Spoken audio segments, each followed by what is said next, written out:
Hello everyone. तो आज मेरा सीजीएल का पेपर था 19 जुलाई शिफ्ट 1 में। तो मैं आपको ओवरऑल रिव्यू दे देता हूँ, क्विक रिव्यू 2-3 मिनट में। तो इससे आपको आइडिया लग जाएगी आगे की शिफ्ट में कैसे पेपर आ सकता है। तो स्टार्ट करते हैं हम रीजनिंग से। रीजनिंग कैलकुलेटिव तो बिल्कुल नहीं है, बस एक दो क्वेश्चन है जो तुम्हें ट्रिकी लगेंगे। बट ये है कि जो ट्रिकी क्वेश्चन है वो उन्होंने शुरू में डाल रखे हैं, तो उसमें तुम्हारा बहुत टाइम वेस्ट हो जाएगा। तो तुम क्या है, स्किप करके चलना जो क्वेश्चन तुम्हें एक बार में ना है, ठीक है। तुम बाद में वापस करोगे तो वो तुमसे हो जाएगा। फिर आते हैं हम जीके पे। जीके तो सबकी भगवान भरोसे रही है इस बार, क्योंकि कुछ भी पूछ रहे हैं। करंट अफेयर तो कुछ भी नहीं आ रही है, सब करंट अफेयर पढ़ते हैं पूरे साल। और बाकी वही हिस्ट्री में से वही क्वेश्चन, फिर अवार्ड के क्वेश्चंस, तो वो सब सेम आ रहा है। बट ये है कि उसमें भी नए नए क्वेश्चन और नए नए पैटर्न डाल रहे हैं और नए नए नाम लेके आ रहे हैं। डांस जो क्वेश्चन आते हैं डांसों में भी, तो रिपीट क्वेश्चन नहीं आ रहे जो पिछले साल आते थे, तो नए क्वेश्चन आए हैं उसमें भी, डांस के भी, ठीक है। तो जीके तो मॉडरेट टू टफ ही है। अब आते हैं मैथ पे।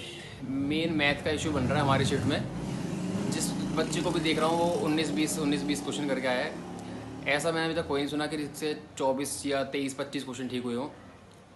और मेरे साथ भी ऐसे हुआ है, मैंने भी 20 या 21 क्वेश्चन अटैम्प्ट करे हैं मैथ्स में।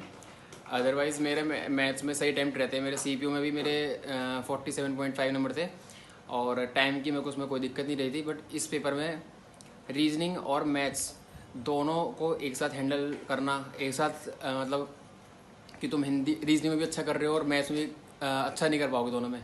अगर तुम्हारी रीजनिंग अच्छी हुई है तो तुम्हारा वहाँ टाइम जाएगा और मैथ में तुम्हारा टाइम कम बचेगा।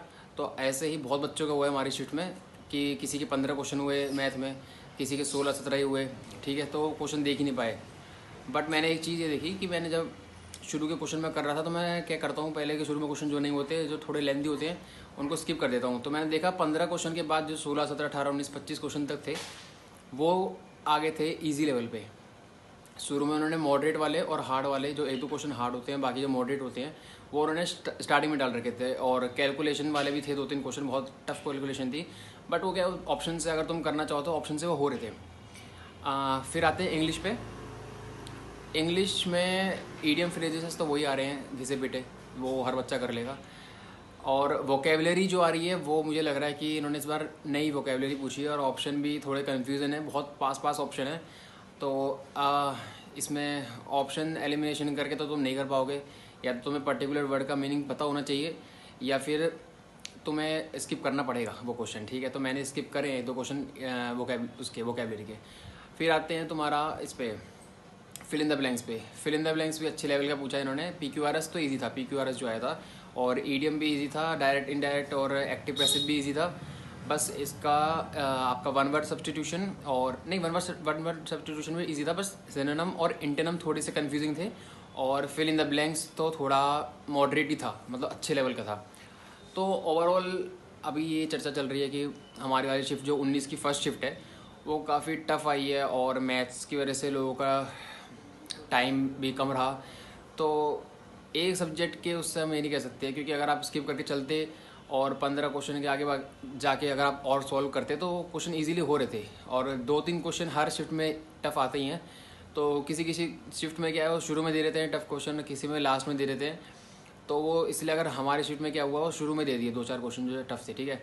तो आगे क्वेश्चन बच्चे देख ही नहीं पाए। नहीं तो मैंने देखा तो मेरे पास सब 7 मिनट बचे थे और मेरे मैं मैथ सबसे लास्ट में अटैम्प्ट करता हूँ, तो 7 मिनट बचे थे और मेरे लास्ट के 10 क्वेश्चन बचे थे।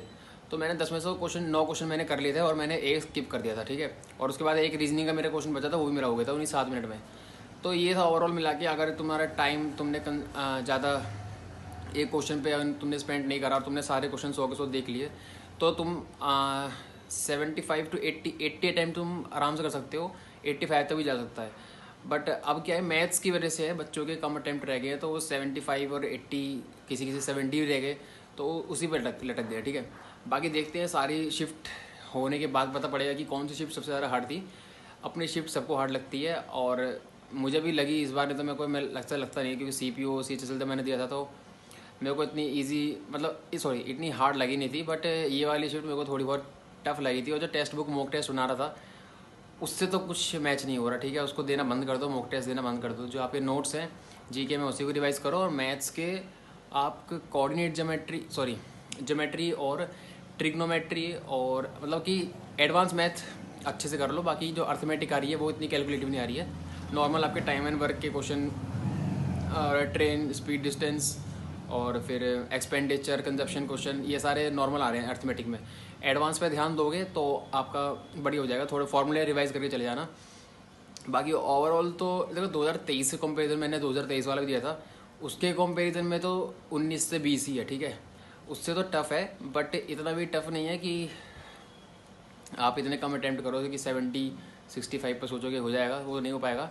अटैम्प्ट तो तुम्हें 85-90 तक लेके जाने पड़ेंगे, और स्किप भी करने पड़ेंगे क्वेश्चन। ईगो पे लेके चलोगे क्वेश्चन को तो नहीं कर पाओगे। और स्पेशली मैथ्स में ये सब बच्चों का हुआ है कि क्वेश्चन मैथ्स के छूट गए 10-12, किसी के 7 छूट गए, किसी के 5 छूट गए। तो मैंने क्वेश्चन तो 100 के 100 देख लिए थे, बट मैंने भी मैथ्स के 3-4 क्वेश्चन छोड़े थे, जो मैं छोड़ता नहीं हूँ। मैं मैक्सिमम 1 या 2 क्वेश्चन छोड़ता हूँ, और 1-2 क्वेश्चन रेयरली गलत हो जाते हैं। बट मेरा ही मैथ्स का इतना कॉन्फिडेंट नहीं था इस बार कि हाँ अच्छा मैथ्स का हुआ है। बाकी क्वेश्चन तो मैंने वही अटैम्प्ट करे जो हुए थे, बट 4 क्वेश्चन छोड़ना मैथ्स में मैंने कभी छोड़े नहीं है इतने, मतलब ये मेरे को लेंथी लगा। तो रीजनिंग पे क्या है, रीजनिंग में स्टार्टिंग में जो है बहुत टाइम चला गया, नहीं तो मैं 12 मिनट में रीजनिंग कर लेता हूँ, मेरे को इसमें 15 मिनट लग गए थे। तो उससे भी थोड़ा, जब आप वहाँ पर रहते हो तो थोड़ा टाइमिंग का भी वो रहता है, और फिर प्रेशर तो रहता ही है पेपर का। तो वो चीज़ हैंडल करके चलो, इतना पेपर भी टफ नहीं आ रहा। बट हाँ 2023 के कंपेरिजन में टफ आ रहा है, और कट ऑफ वैसे भी इतनी ज़्यादा जाएगी नहीं इस बार, वैकेंसी ज़्यादा है, तो तुक्के कम मारो और एक्यूरेसी पे ध्यान दो। 80 अटैम्प्ट भी कर रहे हो तो मोर देन इनफ है, और अगर एक्यूरेसी बना के चलो। बाकी आगे वाली शिफ्ट जिनका भी पेपर है वो ऑल द बेस्ट उनके लिए, और जिनका पेपर अच्छा हुआ वो फिर मेंस की तैयारी करो, और जिनका CPO का चल ही रहा है वो तो फिज़िकल की तैयारी कर ही रहे हैं, तो फिज़िकल भी करते रहो साथ में, और CGL का मेंस की भी तैयारी स्टार्ट कर दो। तो ये था क्विक रिव्यू था हमारी शिफ्ट का। बाकी जो भी 19 की पहली शिफ्ट के बच्चे देख रहे होंगे, बताना कमेंट करके कि मैंने सही रिव्यू दिया, या फिर तुम्हें कुछ डाउट लग रहा हो कि मैंने नहीं ये क्वेश्चन हार्ड था, या फिर ये शिफ्ट नहीं, मतलब कि मैथ्स ईजी थी तुमने हार्ड बता दी। तो मतलब कुछ भी हो जो आपको लगे वो बताना, ताकि बच्चों को क्लैरिफाई हो जाए कि कैसा पेपर आ रहा है, ठीक है। बाकी ऑल द बेस्ट सबको, ठीक है। Thank you, bye.